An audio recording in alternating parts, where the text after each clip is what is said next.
Eny ary fiangonana malala tonga manarika ty fotoam-pivavahana ity. Voaloha ny teniko dia ny fisaorana an'Andriamanitra lehibe sy ny fankasitrahana azy no zao fahavelomana nomeny antsika zao, ary indrindrindrindra no zao isika nataon'Andriamanitra natratra ny Paska taona 2024. Ka dia hoy aho hoe ho zay mivady arabaina avokoa ianareo fiangonana zay tonga eto, arabaina ihany koa ianareo zay any amin'ny tokantrano misy anareo any no zao natratrarantsika ny Paska taona 2024 izao.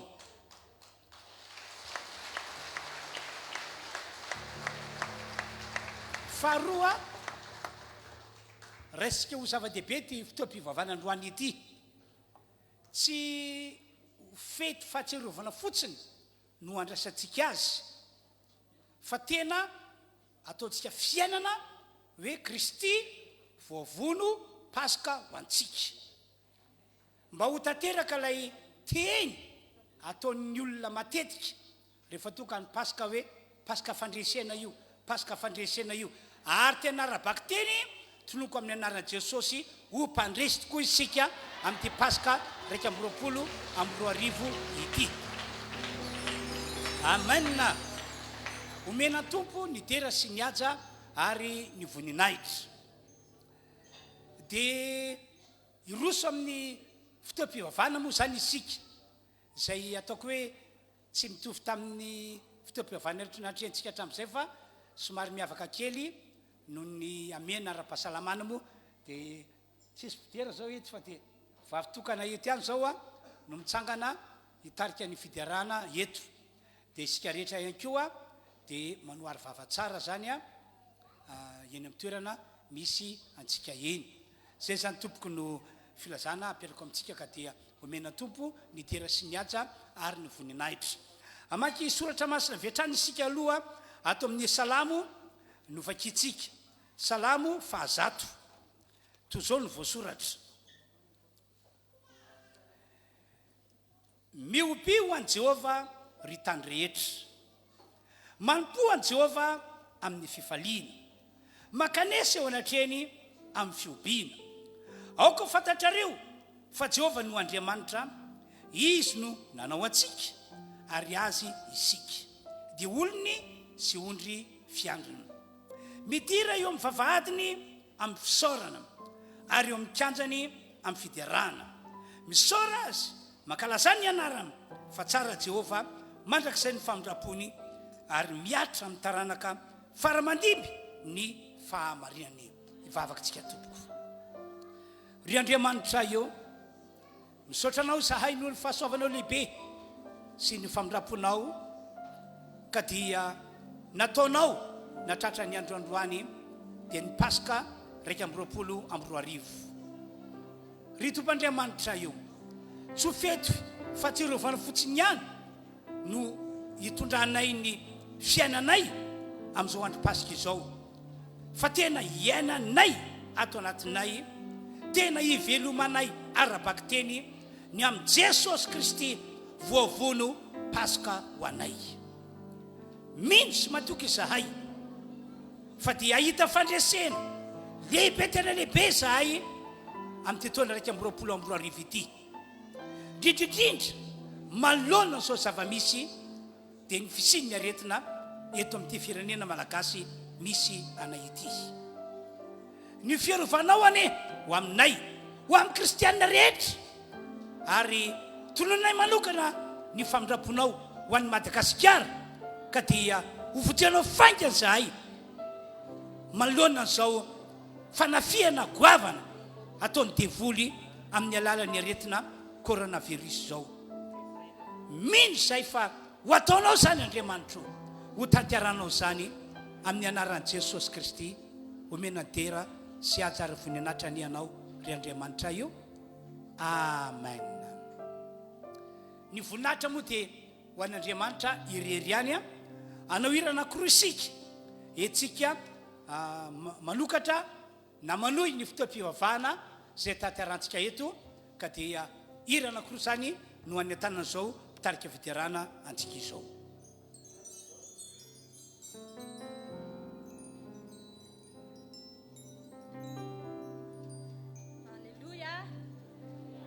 Alléluia. Dia mbola mpanatretena feo indray ny joroky eto aloha eto androany hitondratsika amin'ny federana araka ny teny mpanompon'Andriamanitra teo noho ny fahasoavan'Andriamanitra dia mbola velona aina ny fahasoavan'Andriamanitra dia tafahoantsika andao mentsika voninahitra Andriamanitra amin'ny alalan'ny fitehafantanana hoentsika fiderana sy fankalazana anazy satria izy ilay mpanjaka sy tompony tompo.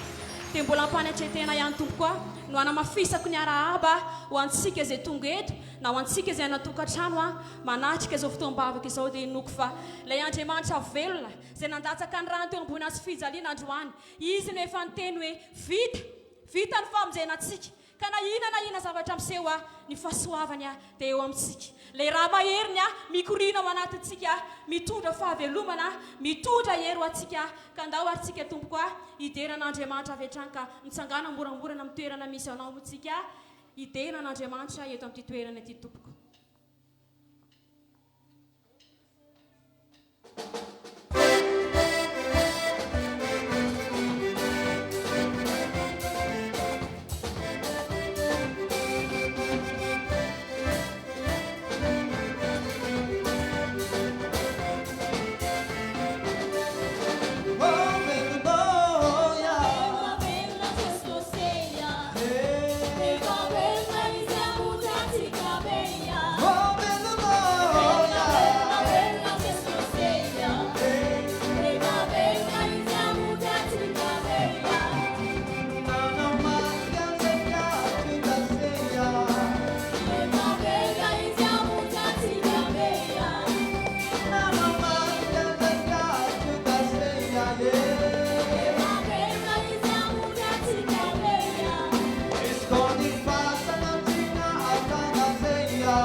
Para tua para caminhar.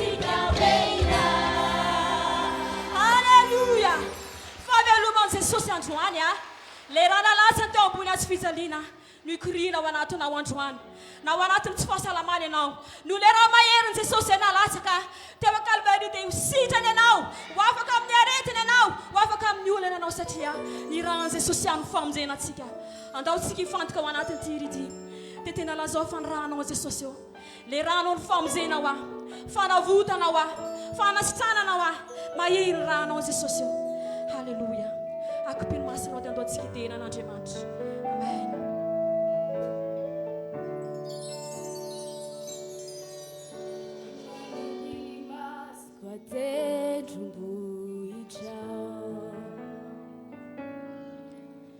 Aviaizamo ny famonjena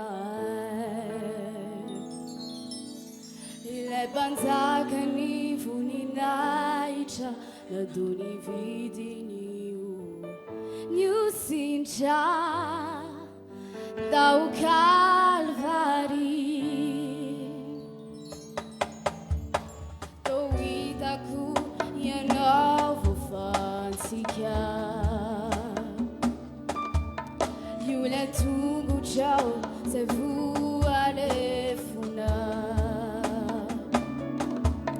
Nusa chuansi nurulanaku La dosinu sinu na matiwai Tau Kalvari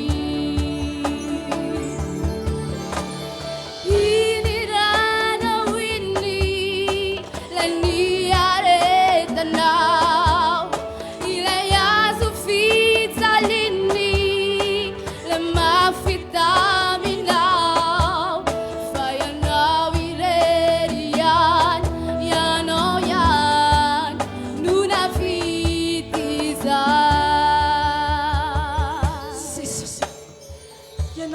vita famonjena ao anay halleluja makasitraka anao zay Jesosy eo ndreky zay miankoka aminao misaotra anao no ny famonjena zay vitanao tao ambony azy fijaliana ao anay fanasitranana iranao latsaka no famelana ny eloka ianao lay vato izany no lavinyolona Fatunga feizu zanakuch na jamanicha Inirana winni Lani aretanao Inayazu fiza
epitsakana iantsika andao hisotra n'Andriamanitra andao hisotra n'Andriamanitra ny amin'izao pasika raiky amin'ny roapolo amin'ny roa arivo izao ary andao hanamafy ny fanoratsika teny ho an'Andriamanitra isika fa dia ho azy tokoa isika ary ahoritsika ho amin'ny ny filotsika sy fanantenantsika izany sa mivavaka izy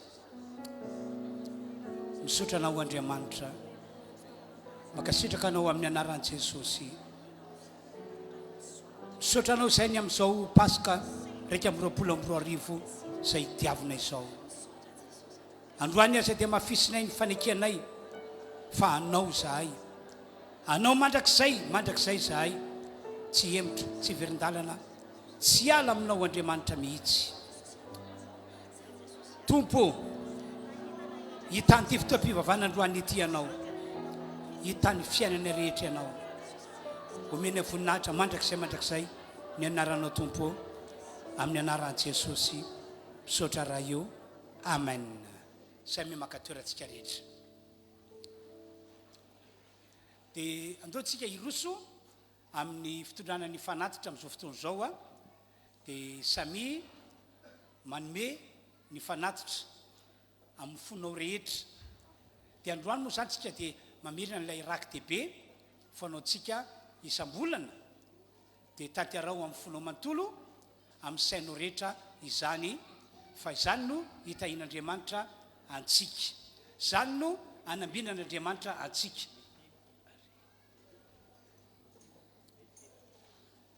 anao hira anankiray sika dia orinan'izay zany dia ho antsika zay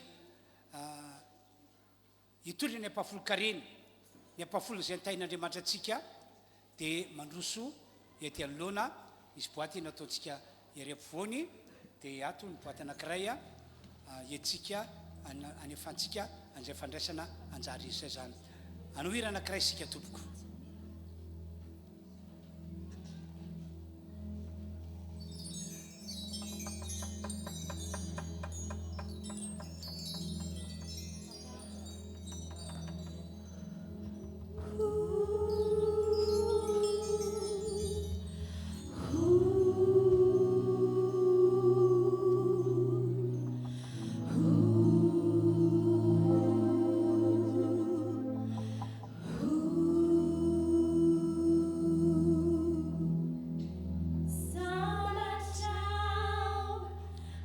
afaka mandrosantsika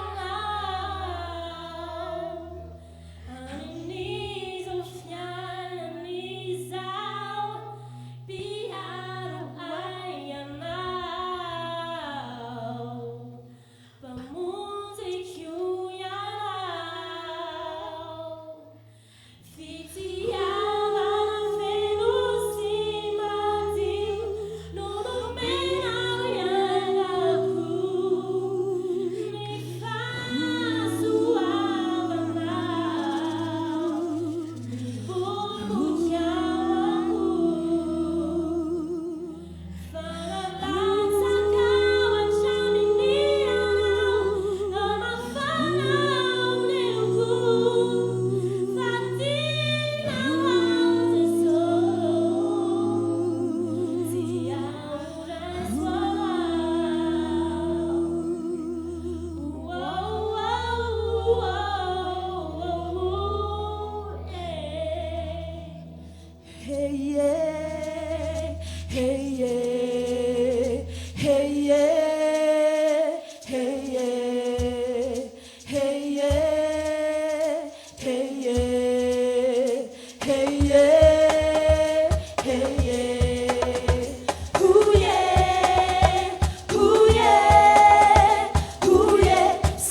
zao fotoana zao tsika dia rehefa vita ny fanantenana ny fanatitra fanaontsika mazatra dia asadino androany le famairantsika ny raky dehibe fanaontsika sambolana etsika noanana ny fanamboarana ny tranon'Andriamanitra ka dia angatantsika mba tena nefa izany tokoa amin'ny fontsika rehetra amin'ny fontsika manontolo amen na andeotsika ataotsika lira hoe Andriamanitra imagaga andininy voalohany ihany no iarantsika manao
filazana zany dia tahaka zao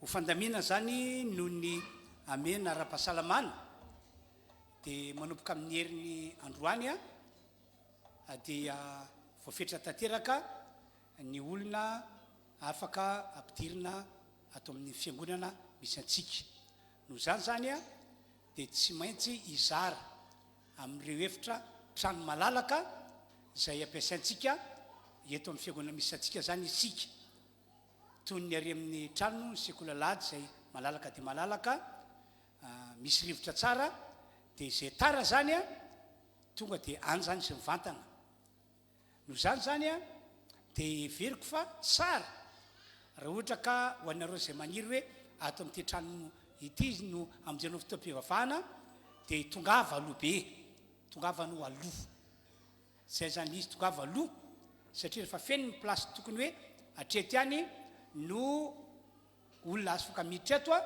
dia makany amin'ny sekolalady izy aveo amin'ny heriny zay zany tompoko no filazana petraka amintsika ny fotoana tsy andavanandro moa tsy miova ny talata sy ny lakamisy misy atranitrano ny fotoam-pivavahana zay ho tanterantsika eto manomboka amin'ny 20 ka hatramin'ny 2 ora tolakandro dia aporisiny sampahiresintsika mba ho tonga hamonjy an'izany fotoana izany zay zany no filazana apetrako amintsika fiangonana tonga eto ka dia ioma koa mantsika andreny tenin'Andriamanitra ataotsika mianaran'i Jesosy ilay ira hoe ry fanahy mpanazava vitsahiry zay dia ambara ny tenin'Andriamanitra tompoko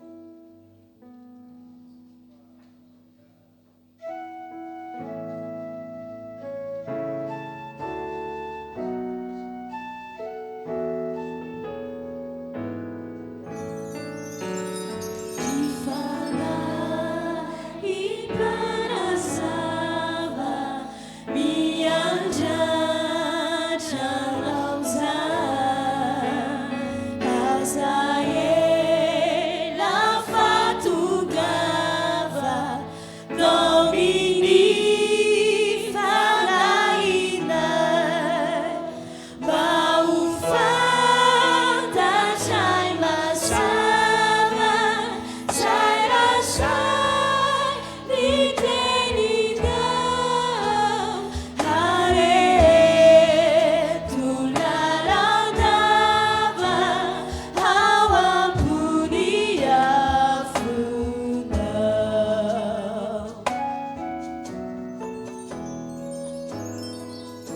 jesosy mitenena Jesosy mitenena araka ny fombanao aminay izay manantena mandray feonao fomadray sy manay matsabo sy antrao iteino fatsisay haneony olatra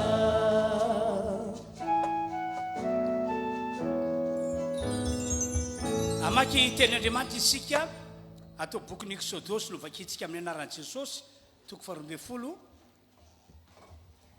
dia vakina ny 9:20 ka hatramin'ny 9:17 toy izao zany voasoratra dia nampanalainy Mosesy ny loholon'ny Israely rehetra ka hoy izy taminy mandeha ihana ianareo ka maka ondry ho anareo araky ny fokom-pirenenareo avy ka vonoy ny Paska dia maka isopa iray fihana ka tsoboy amin'ny rà izay ao anatin'ny bakoly ary ny rà izay ao anatin'ny bakoly dia aneteno amin'ny tatom-baravarana sy ny tolana roa ary aza misy mivoaka eo am-baravarany tranonareo avy ianareo ambara-pahamarin'ny andro fa Jehovah andeha hamely ny Egiptianina ary raha mahita ny rà eo amin'ny tatom-baravarana sy ny tolana roa Jehovah dia andalo ny varavarana ka tsy avelany hiditra ao an-tranonareo hamely anareo ny mpandringana. Korinthianina voalohany indray toko 5 dia vakitsika ny 7. Esory ny masirasira ela mba ho vongana vaovao ianareo arak'izay tsy mahamisy masirasira anareo fa voavony Kristy Paska ho antsika. Avy amin'ny alalan'ireo teny no vakin'ireo riavana malala manalika ity fotoan-dehibe ity no akatsika fampianarana androany satria andro Paska moa ny andro androany no zany dia iresaka mikasika any amin'izay Paska zay mihitsy isika fanamariana kely tsy avy amintsika zanak'olombelona ny Paska fa avy amin'Andriamanitra.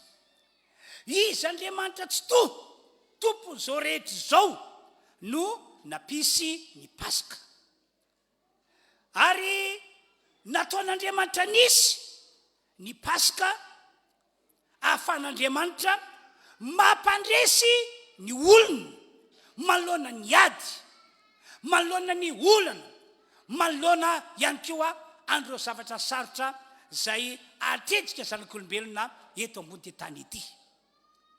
Aoko fantatsika fiangonana fa raha mbola velona eto ambony tany ity isika dia azo antoka fa ifanehitra amin'ny olana, ifanehitra amin'ny ady, ifanehitra amin'ny zavatra sarotra. Ahoana ho Jesosy mazava ny teniny ety amin'izao tontolo izao ity no ahitanareo fahoriana. Zany hoe raha mbola velona eto ambony tany ity isika dia izay voalazako izay hoe ifanehitra amin'ny olana, ifanehitra amin'ny ady, ifanehitra amin'ny zavatra sarotra. Noho izany nataon'Andriamanitra nisy ny Paska fa n'Andriamanitra mampandresy ny olona manoloana izay ady, manoloana izay olana, manoloana izay zavatra sarotra izay.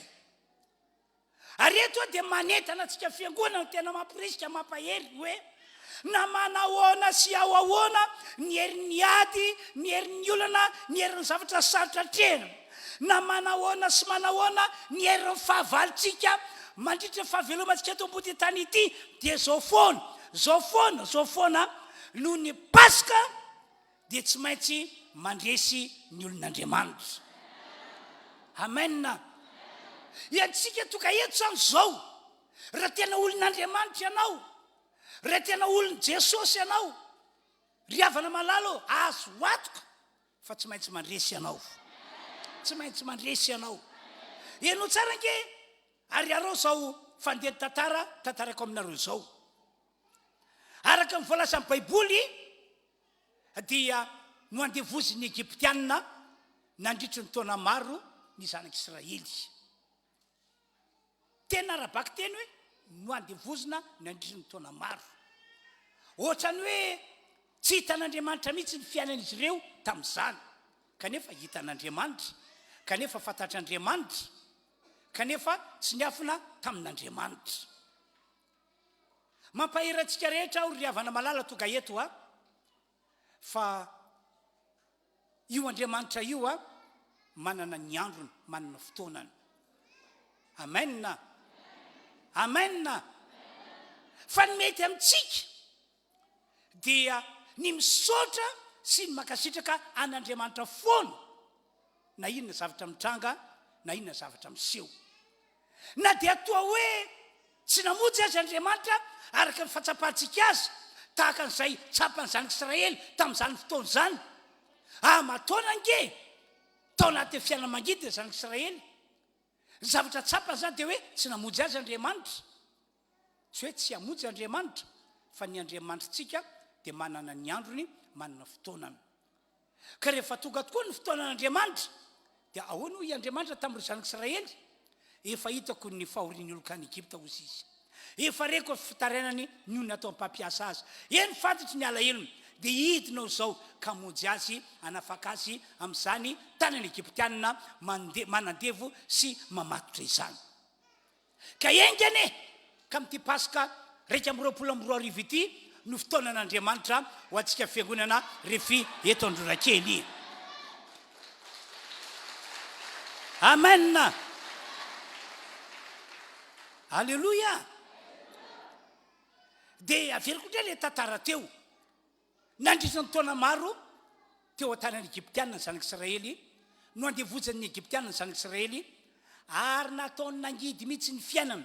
Zay ny voalaza ato amin'ny Exodosy toko voalohany dia ny 17 sy 18, dia nampanompon'ny Egyptianina fatratra ny zanak'Israely ka natao mangidy ny fiainany tamin'ny fanompona mafy, dia tamin'ny feta sy ny briky mba ny fanompona rehetra any an-tsaha, dia ny fanompona rehetra zay nampanompona azy fatratra. Dia zao ihany koa mbola zavatra mitranga. Teo alohan'izany zavatra dona tamin'ny zanak'Israely zany dia niezaka izy ireo nanao zay ho afany ialana eo an-tanan'ny Egyptianina, fa tena tsy afaka mihitsy. Naseho-ny Egyptianina hoe tsy ho avotsitra izany ianareo, ho andevonay mandrakizay ianareo sy ny taranakareo.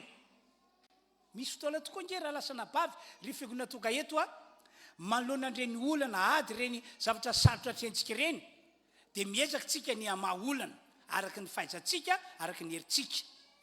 Dia matetika tsy tafavoaka isika, tsy tafavoaka mihitsy. Tsy hoe tsy ho tafavoaka mandrakizay, fa ho tafavoaka foana ianao raha ohatra ka miorina tsara, mijoro tsara, ary maritra hatramin'ny farany tsy memotra mihitsy. Indrindra ka hoe mahay misaotra an'Andriamanitra foana ianao manoloana zavatra rehetra mitrango amin'ny fiainanao. Matetika mantsy zay fisaorana an'Andriamanitra zay no tsy hain'ny olona be dia be. Fa raha vao tsy tafavoaka izy nanoloana ny olana, nanoloana ny adina, nanoloana zavatra sarotra natreny, dia ny fakiviana tonga ho aminy, ny fanapa-kevitra hemotra sy verin-dalana no tonga ho aminy. Ataovy zava-pady zany, aza miditra amin'izany mihitsy ianao. Fa ny fisaorana an'Andriamanitra ataovy lehibe. Fa Andriamanitra efa manana programany, efa manana fotoanany zay mety amonjenanao, zay mety anafahananao. Fa ny azo antoka raha mbola mitoetra olon'Andriamanitra ianao dia tsy maintsy vonjeny, tsy maintsy ho afahany. Asioteka mafy an'Andriamanitra. Zava-nisy ihany koa dia izao, na dia ny tompoandriamanitra tsy toy izao azy no efa niditra an-tsehatra mba hamonjy sy mba hanafika zanak'Israely, dia tsy namotsitra ny zanak'Israely mihitsy ny tompoandriamanitra, ny ny Egyptianina. Tena tsy namotsitra mihitsy izy. Enina dia efa nandefasan'Andriamanitra loza amin'ny karazany ary ny Egyptianina mba hitsarana zany Israely, mba hitsarana ny Egyptianina, mba hanerena ny Egyptianina hiala amotsitra ny zanaka Israely dia voalaza ny Baiboly fa tsy nahoany mihitsy zany, tsy nahoan'ny Farao mihitsy zany. Ohatra amin'izany zao ao amin'ny Exodus 7 ao 9:100 dia nandefa nataon'Andriamanitra tonga rà ny rano tao Nily. Ny rano rehetra tao Egypta mihitsy nataon'Andriamanitra tonga rà, na ny reny rano zany, na reny rano miangona laka reny ohatra, na rano tena amin'ny tanimbary, na nitaizana no misy rano, dia tantarain'ny Baiboly hoe nataon'Andriamanitra lasa rà, tonga rà. Fa dia tsy nahoan'ny Egyptianina zany, tsy navotsitra mihitsy ny zanak'Israely. Tena arabaky teny, tsy nahoan'ny Egyptianina, tsy navotsitra mihitsy ny zanak'Israely. Teo indrindra ry havana malala no nandraisan'Andriamanitra fanapa-kevitra lehibe hoe reto Egyptianina reto miseho mafilo, miseho mahery, miseho manodry, miseho tsy hamotsitra ny vahoakako. Noho izany asiana ny Paska, asiana ny Paska, ilay fitsarana lehibe hitsarana ny Egyptianina. Fa aoriana io Paska io tsy maintsy hamotsitra ny vahoakako ny Egyptianina ray manontolo. Dia ina tokoa ianao no niseho araka voalasan'ny Baiboly taoriana ny Paska dia namotsitra ny zanak'Israely hiala teo an-tanany ny Egyptianina rehetra. Araka voalasan'ny Baiboly akio tsy niandry maraina akory azy ry Farao sy ny ekipany, fa tamin'iny alina iny ihany dia nanatona ny Mosesy, nanatona ny Arona ry zareo dia niteny hoe mandeha ihany ianareo, miala eto amin'ny taninay, mandeha ihany ianareo, miala eto amin'ny taninay, fa maty izahay. Antoka efa kitsika voasoratra ato amin'ny Exodus 12 dia zao ny voasoratra eo amin'ny 7. Ary ny fo raha mbola alina Farao sy dia izy sy ny mpanompony rehetra ary ny Egyptianina rehetra, fa nisy vodradradradrana mafy tany Egypta satria tsy nisy trano zay tsy nahafatesana. Dia napaka Mosesy sy Arona izy raha mbola alina ka nanao hoe mitsangana miala eto amin'ny vahoakako ianareo sy ny zanak'Israely ary mandehana ka manompo an'i Jehova araka ny nolazainareo, ary ny ondry amanosinareo sy ny ombinareo dia ento koa arak'izay efa nolazainareo ka mandehana fa mba tsy hofrano ao. 7:30 dia nandodona ny olona ny Egyptianina ka nampandeha azy faingana hiala tamin'ny tany satria hoy izy maty avokoa izahay rehetra. Zay ny voasoratra. Nododosany mihitsy ny zanak'Israely hoe miala faingana, miala faingana, miala faingana. Inona ny ato zany rehetrarehetra zany? Zay zany ny zava-magaga nateraky ny Paska. Ka na dia manana ny heriny azy ny Egyptianina tamin'izany fotoana zany, no le Paska dia tsy maintsy navotsitra zanak'Israely, tsy maintsy navelany ho afaka ny zanak'Israely. Eno tsara ny fisehon'ny tantara tamin'izany, niteny tamin'ny zanak'Israely moa zany ny tompandriamanitra hoe maka ianareo zanak'ondry na zanak'osy anankiray ao am-pahatra ao dia vonoinareo iny amin'ny hariva, dia ny enany atsatsika dia hoaninareo ary azavela isy ho tratra maray zany. Ary ny rano kosa alainareo dia ataonareo eo amin'ny tatoam-baravarana sy eo amin'ny tolam-baravarana anankiroa. Fa izao ny zavatra hitranga hoy ny tompandriamanitra. Amin'ny alina ozy izy, any amin'ny mamatona alina dia isy anjely mpandringana, anjely mpamon'olona hiteta nyity tanànany Egypta ity. Noho izany ny trano zay tsy ahitana ra eo amin'ny tatoam-baravarana na eo amin'ny tolambaravarana anankiroa dia hidirany anjelim-pandriana na ny anjelim-pamon'olona dia hovinony ny lamatoa ao amin'izany trano zany.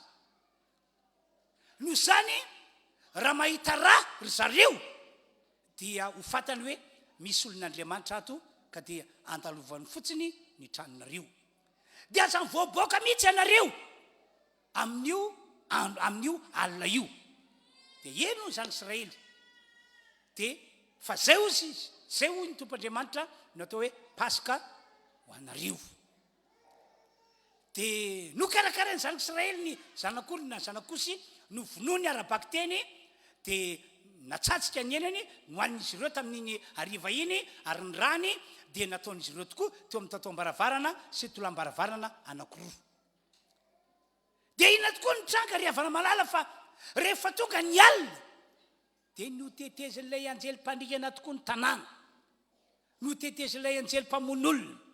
Ka rehefa sedrany tokantrano nisy ny olon'Andriamanitra, nisy ny zanak'Israely izy ireo dia mijery olon'Andriamanitra ny ato, voaka n'Andriamanitra ny ato.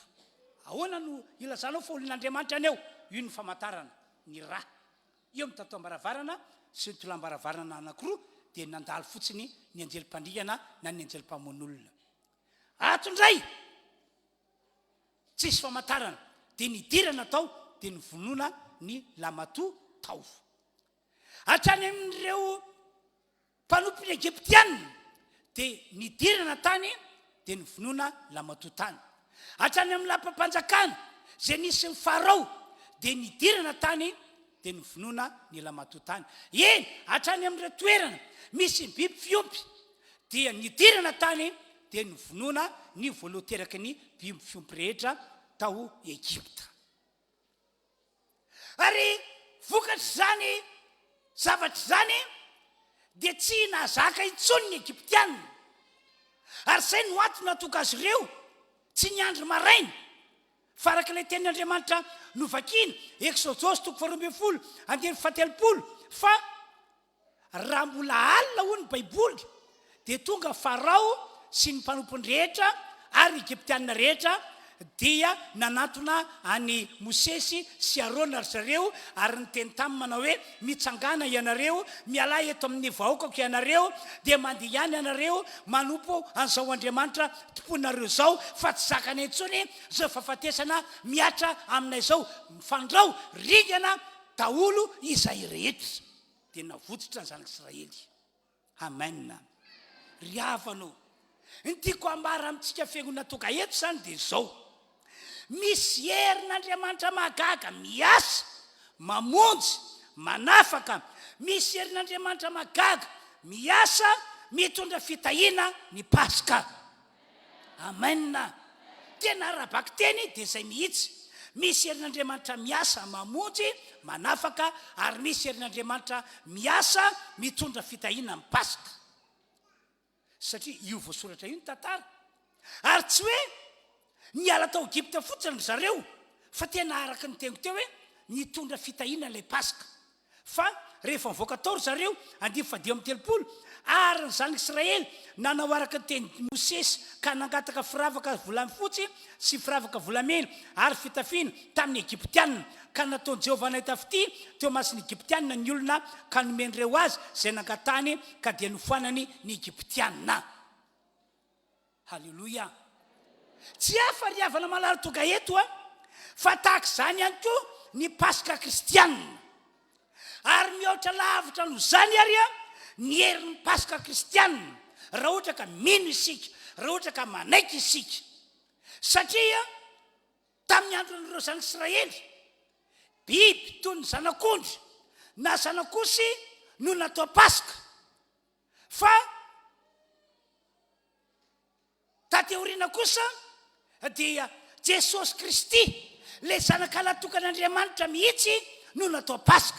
Zay no antony natoka Korintiana voalohany 5:7 milaza manao hoe fa voavoan'i Kristy Paska ho antsika. Noho zany raha te hahita fandresena lehibe isika amin'ity taona 2024 ity, raha te hahita fandresena isika malona ny olana, malona ny ady, malona zavatra sarotra, raha te hahita fandresena isika malona zao asina devoly mitondra valana retina coronavirus mpamon'olona izao, raha te hahita fandresena zato isan-jato isika, ary fanampizay raha tiatsika ny hoavahana eto ambody tany ity, hoavahana amin'ny olona rehetra, dia tsotra ekeo amin'ny finoana fa Jesosy Kristy no efa nataon'Andriamanitra Paska ho antsika. Satria voalaza amin'ny Baiboly hoe Jesosy Kristy rehefa tonga tety ambony tany dia natolotr'Andriamanitra ho faty teo ambony hazo fijaliana, ary natolotr'Andriamanitra nalatsa-dra teo ambony hazo fijaliana. Koa na iza amin'ny olombelona mino a Jesosy maty teo ambony hazo fijaliana, mino a Jesosy nalatsa-dra teo ambony hazo fijaliana, mino a Jesosy fa izy tokoa no ilay Paska ho antsika, dia izao tsy maintsy ahita fandresena izany olona izany. Tsy maintsy, tsy hoe angamba, tsy hoe angamba, fa tsy maintsy ahita fandresena. Amen. No zany manomboka androany dia ao reno ao amin'ny Jesosy sy ny hazo fijaliana, ary ny rany nalatsaka teo ambony hazo fijaliana ny finoanao sy ny fanantenanao rehetra mandritry ny androm-piainanao rehetra. Amen. Amen. Dia fanampy zany ihany koa, tena amporisihana sy ampareza antsika fiangonana mba tsy hanatahotra, tsy vatim-po, tsy hitebiteby malona ny fisian'ny valina retina coronavirus etin'ny devoly eto amin'ity firenena malagasy misy antsika ity. Marina fa misy ilay aretina, marina fa efa marobe ny olona lavina araka ireny vaovao ambara amin'ny radio na televizion ireny, fa ny fandrenesan'izany tsy tokony hampatahotra antsika na hampirikorotra antsika na hampaharahontsana antsika. Inona ny antony? Satria zay rehetra mino fa Jesosy no voavono natao Paska, ary zay rehetra mandrainy rany Jesosy ho afafiny amin'ny tenany, ho afafiny ao amin'ny ankohonana, ho afafiny ao amin'ny tokantranony, ho afafiny ao amin'ny tanàna misy azy, dia iny no famantarana fa tsy azo hidirana ny tenanao na ny tokantranonao na ny tanànanao. Tonga ilay devoly mpandrikana fa dia tsy afaka manao na inona izy. Zay le hoe fiainana ho avan'Andriamanitra noho ny finoana ny Paska 2024. Amen. Zany akory tsy miteny aminareo hoe aza mikarakara tena, aza miaro tena, tsy zany mihitsy. Ame ohatra aminareo manjary maka fanahan'Andriamanitra mantsy isika raha ohatra zay. Ohatra hoe io zao misy omby masika eo voatanimbary, ianao nefa tsy maintsy amakivaky an'io valam-pary io, fa misy toerana aleanao, dia efa hita fa misy omby masika eo, dia hoy ianao hoe za tsy matahotra ny omby masika io, fa za andeha amin'ny finoana, fa raha manoto ahy io tapaka ny tandroko io androany, na omeko kodetety io tonga dia miala io. Ohatrany na teo maka fanan'Andriamanitra, fa ny fahindreny rehefa hitanao fa misy omby masika io, dia lasanao vily lalana, lasanao mitady lalakafo. Dia tatak'izany ihany koa no tokony ho ataontsika manoloana fisian'ny valana retina io. Tahaka azo za tsy matahotra, za tsy miorokoditra, za tsy mivatim-po, fa ataoko izay azoko atao rehetra, hoe mampiasa ohatra hoe mampiasa solution hydroalcoolique zao na mampiasa gel hydroalcoolique, ho ampiasaiko ny tanako rehefa andray olona na hivavaka ho an'ny olona, dia ampiasaiko ity dia vavaka ho an'ny olona, dia rehefa avy mandray olona dia ampiasaiko ihany koa ity, dia miala avy eo na manao arivava ohatra amin'ny toerana hitako hoe tokony anaovana arivava sy orona zany zao ataoko zay natao hoe fahindreny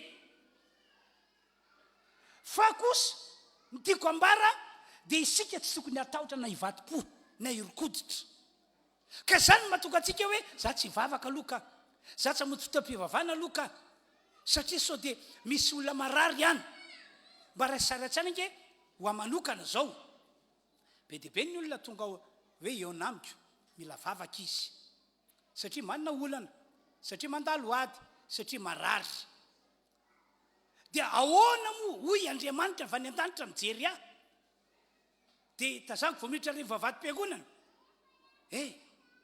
marary ve anao sa tsy marary dia marary pastera marary ninona marary kibo ve sa marary nitazo sa marary le zavatra positif aloha anao sa tsy positif dia ahoana hoy Andriamanitra raha zampanompon'Andriamanitra natson'Andriamanitra mba hivavaka ny marary no varaotsany sy matahotra ka dia okaloha amin'ny anaran'i Jesosy sitrana andana amin'izay mody ahoana hoy Andriamanitra ny ran'Andriamanitra le olona mba hositraniny dia toka avy andositra lazaony fa tsaony pastera lazaony tsaony izy zay ve ny tokony havaliko zay mahatonga amin'ny teny hoe tsy tokony atahotra isika amena ataontsika sy atsika atao rehetra fa ny isika no Jesosy Kristy pasika ho antsika voavono teo ambony azy fijaliana dia Andriamanitra ampandrisantsika Andriamanitra anavaka atsika ary mino aho fa zao mihitsy ny fotoanandro natokan'Andriamanitra anavahana ny olon'Andriamanitra rehetra araka ilay faminaniana any boky Malaki hoe dia ho hitanareo indray ny tsy fitoviny marina sy tsy marina ny manompo sy ny tsy manompo amena halleluia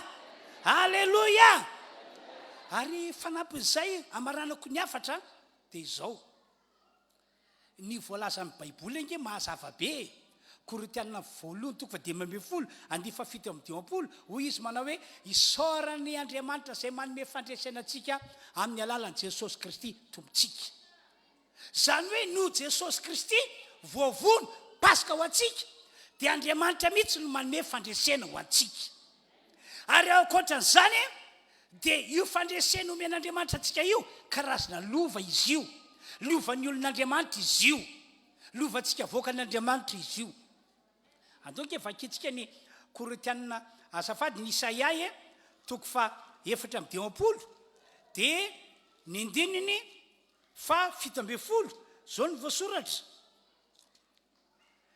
ny fiedina rehetra zay voaforona mailezana anao dia tsy sambinina ny devoly zay tondra ny aretina coronavirus entina amely antsika entina aminona antsika io voasoratra io tsy sambinina ary ny lela rehetra zay miady amintsika dia ho resenao lahatra zany hoe ny devoly zay mampitahotra hoe matoko anao androany tonga aty amelanao tsy ho resenao lahatra inona ny antony zany no lovan'ny mpanompon'i Jehovah sy famarinana avy amin'ny Jehovah Andriamanitra lovantsika zany ny fandreseny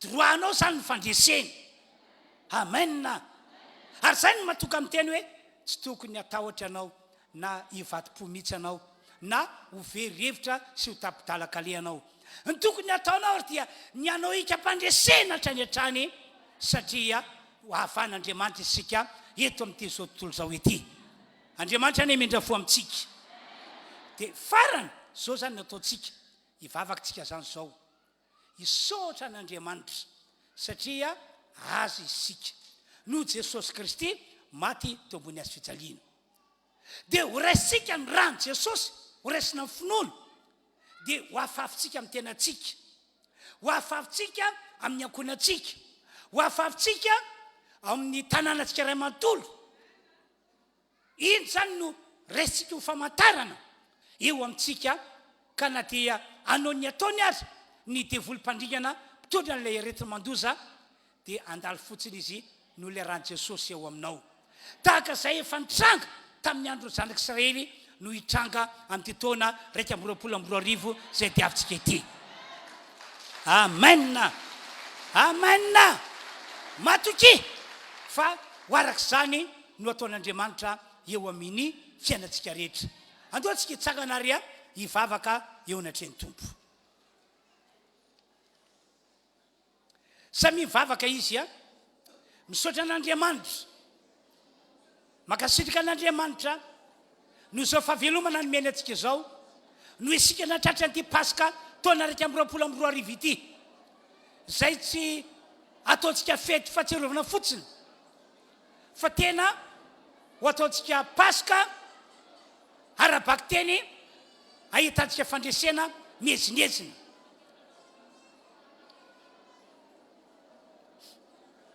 Samy mivavaka arak'izany sika rehetra. Samy mivavaka arak'izany sika rehetra. Halleluja. Misaotra anao Andriamanitra ny amin'izay afatra nampitondraina ho azy zay. Mipaka tany amin'ny olona izay tomboka dia misaotra, misaotra, misaotra, misaotra. Misaotra an'Andriamanitra anao ny amin'ny Jesosy Kristy voavolo natao Pasika ho antsika.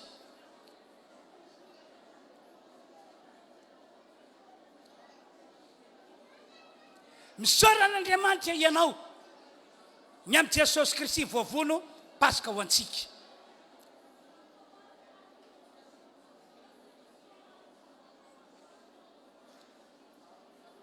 Halleluja, halleluja. Halleluja, halleluja, halleluja. Teraina sy ankalazainy ianao Andriamanitra. Teraina sy omem-boninahitra mandrakizay ianao. Amen. Ary raisa ho finoana ny rany Jesosy. Samy mandray. Aoka afafitsika amin'ny tenantsika. Afafitsika amin'ny ankonantsika. Afafitsika amin'ny tanànantsika. Ho famantarana ho antsika mba tokany anjelim-pandrikana mpamon'olona tsy anakera mialantsika. Amin'ny anaran'i Jesosy. Raisinay ny rany Jesosy. Afafinay amin'ny tenanay. Afafinay amin'ny ankonanay. Afafinay amin'ny tanànanay. Ray matono ka dia tsy misy azony anjelim-pandrikana sy mpamon'olona atao entina mamela anay. Misaotra anao Andriamanitra. Misaotra anao Andriamanitra. Misaotra anao Andriamanitra. Misaotra anao Andriamanitra. Misaotra anao Andriamanitra. Lay tsy miova ho maly sy anio ary mandrakizay. Halleluja, halleluja. Halleluja, halleluja, halleluja. Terainy ianao, ankalazainy ianao. Misaotra Tompoandriamanitra. Amin'ny anaran'i Jesosy ahondreo ihany lo antsika zao tombo isika. Matoky fa Andriamanitra mindra fo amintsika rehetra. Andriamanitra monjy antsika zay ihinana mofo androany ary sotran-kapoaka dia ho avoaka n'Andriamanitra ho mpandresy manoloana ny olana, ny ady sy ny zavatra sarotra rehetra natrehany. Ary amoaka antsika ho amin'ny fitahiana ihany koa ny Tompoandriamanitra ambony izany rehetra izany. Halleluja. Samia maka ny mofony avokoa tsika rehetra dia tazomy eny an-tananao le izy fa ho amasintsika eo anatry Andriamanitra ny mofo izany. Ary ianareo rehetra voatendry izara fandraisana dia angatana mbandroso ety anoloana ihany koa. Halleluja. Misaotra anao Andriamanitra. Misaotra anao Tompo. Samy maka toerantsika rehetra aloha dia samy maka ny mofony eny an-tanany ny tsirairay avy dia mandroso tsika rehetra izay voatendry zara fandraisana izany. Halleluja.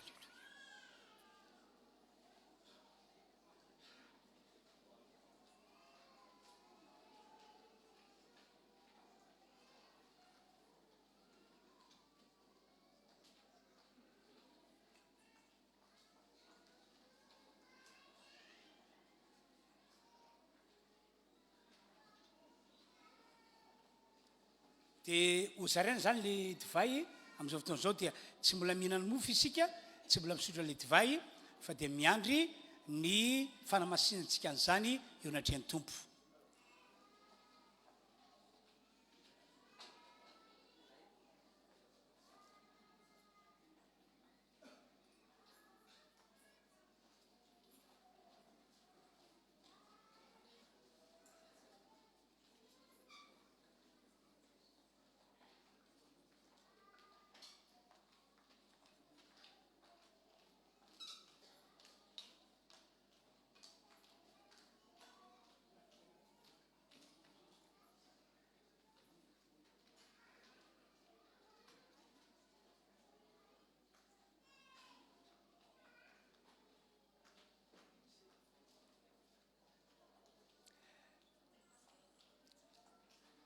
dia mitsangantsika izay mandray ny fanasan-tompo rehetra.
Nahazo daholo zany a,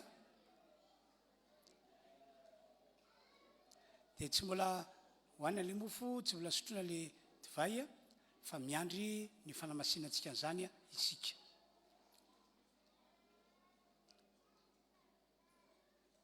Azafady tompoko izy mba tsy nahazo atsangan-tanana. Ato zany le mpikarakara ato amin'ny ato mbola be dia be.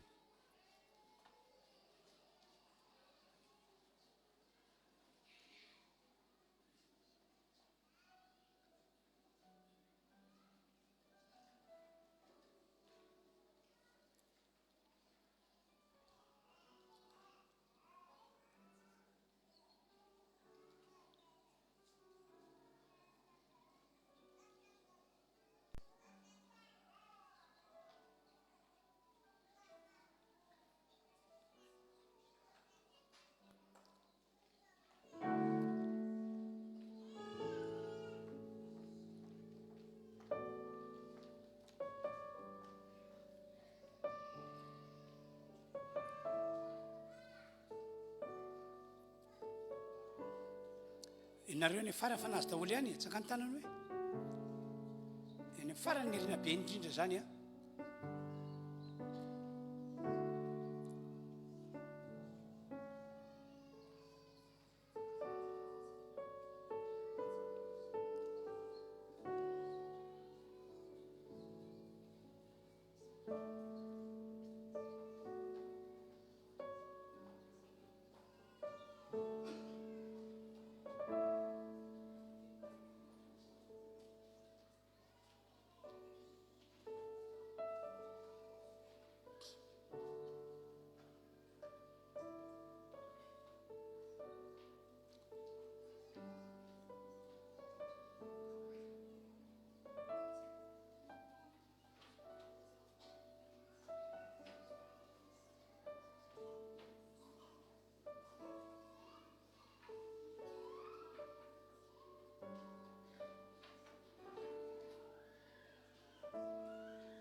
Dia maky teny Andriamanitra isika ato amin'ny Korintiana voalohany toko faha 1 toy izao voasoratra ny andininy fa 13 ka hatramin'ny andininy fa 14.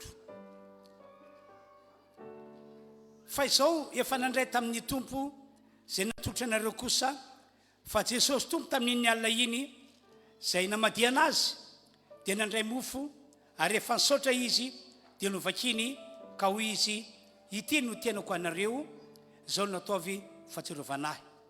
Dia araka izany koa ny kapoaka rehefa nihinana dia hoy izy ity kapoaka ity no ilay fanekena vaovao amin'ny rako izao no nataovy fahatsiarovanahy. Naoviana no misotro ianareo, fa naoviana ianareo no mihinana ito mofo itony sy misotro ny kapoaka dia manambara ny fahafatesan'ny tompo ianareo mandra-piaviny. Melony nalinoran'i Jesosy ny tenany na ny ainy teo ambony hazo fijaliana dia niona tamin'ireo mpianatra izy ary tamin'ny hoandrio no nandray mofo Jesosy dia nisaotra an'Andriamanitra izy ary taorina zay dia novakily ilay mofo dia natolony ny mpianatra. Ity ny tenako ano zao nataovy ho fahatsiarovanahy no viana no mihinana itony mofotony ianareo. Ry raha lasana bavy tonga manarika eto mampahery anareo manokanao amin'ity androandroany ity fa Jesosy Kristy tokoa dia voavono Paska ho antsika. Ny potipotena ny tenany, no torotorona ny tenany, ary tsy nisy nahafantarana azy olona intsony. Ary ankehitriny dia to amin'ny Jesosy, to amin'Andriamanitra, to amin'ny Baiboly isika atsiaro an'izay zavatra niatra tamin'i Jesosy izay. Ary raisa amin'ny finoana, ekeo amin'ny finoana izany fa isy herin'Andriamanitra hiasany aminao. Voalohany, anafakanao amin'ny fahotana. Faharoa, anafakanao amin'ny aretina. Fahatelo, amoakanao ho mpandresy. Ho tanteraka an'izay minao izany. Dia nandray ny kapoaka ihany koa Jesosy. Dia nisaotra n'Andriamanitra izy. Vita amin'ny fisaorana dia natolony ireo mpianatra. Sotronareo ity. Fa ity no rako izay nalatsaka ho fanekena amin'ny fianakena vaovao, ho famonjena anareo, famelana ny elokareo, ho fampihavanana anareo amin'ny Andriamanitra raitsitovo. Ity ny rako zao nataovy ho fahatsiarovanahy. Izany hoe tsy tokony ho adinotsika mihitsy zany ny amin'ny Jesosy Kristy sy ny rano. Dridrandrindra manoloana zao zavatra sarotra hatrehantsika zao. Dia ahoana ho ny voalaza bokin'ny Apokalipsy 2:12. Ary izy ireo dia naresy azy noho ny amin'ny ranjan'akondry sy ny teny filazana an Jesosy. Ka androany zany raha isotro ny ran Jesosy isika dia matoki, fa dia tsy maintsy mandresy ihany koa zany ianao. Amen na.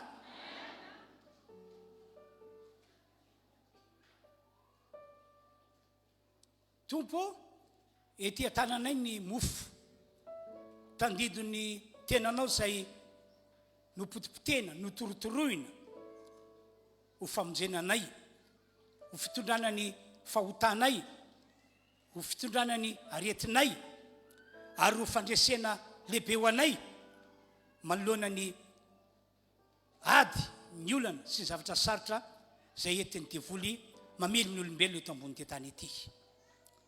Inana zao tenanao zao zahay amin'ny finoana sy amin'ny fatokina tokoa. Ka dia indro anio fahasoavana lehibe aminay ianao. Misaotra Tompo. Amen. Ano zany mofo inatananao.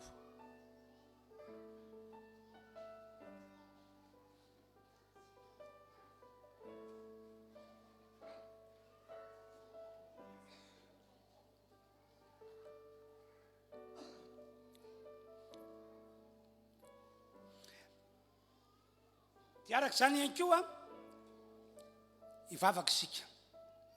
Ity tanany mpamponao, eny tanany rehetra, ny kapoaka, tandidony ranao Jesosy, zay nalatsaka ho famelan-keloka, fampihavanana anay aminao Andriamanitra.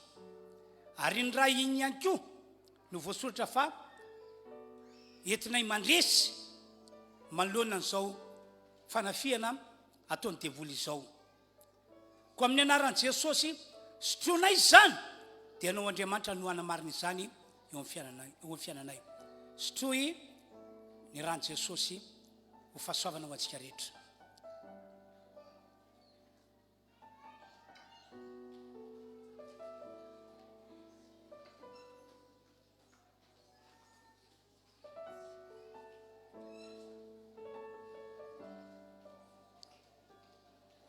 Mideranao Andriamanitro fa lehibe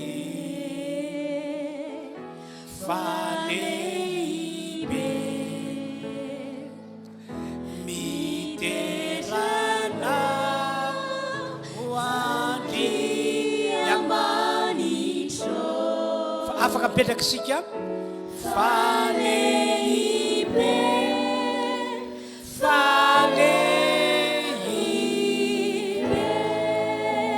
anao Jesosy.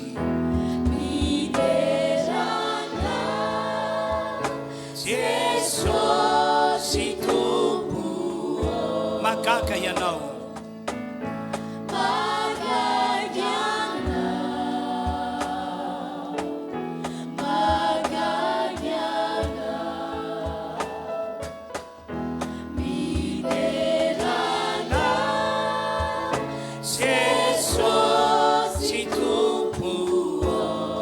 Magaga ianao.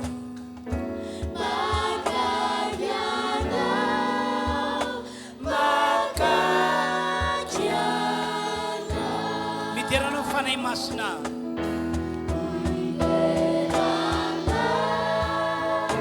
Fanahy masina. Mahery ianao.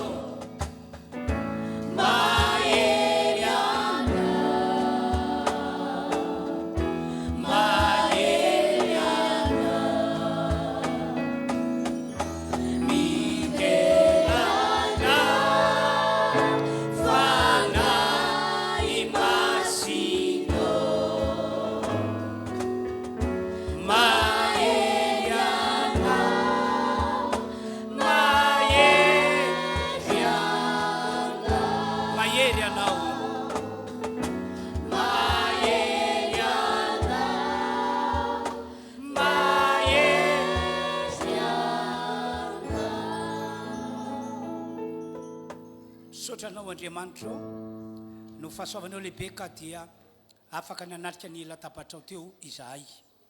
Misaotra sy makasitraka fahasoavana lehibe ho anay izany ka omenanao ny tera sy ny aja ary ny voninahitra anio ampitso mandrakizay. Misaotra Tompo. Halleluja. Amen.